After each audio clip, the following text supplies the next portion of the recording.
Kanar siyangin kaela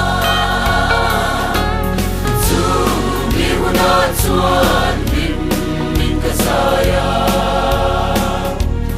Lerang buat say Tuan munka trong kianga Oh avan wam done mo Avan lim om done Lim tok nao lo Vin kalenga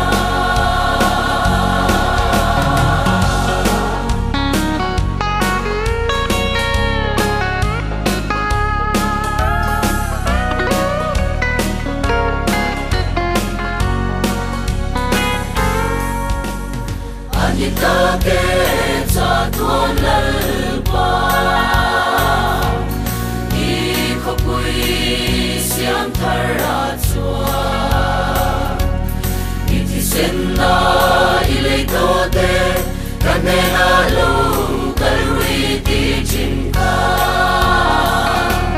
Sumihuna tuan min kasaya say sa tuan munka trong kianga Oh avan mom done mo avan lim mom done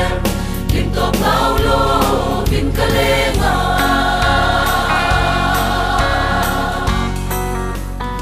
O kapui thar i moi mong nghe i chunga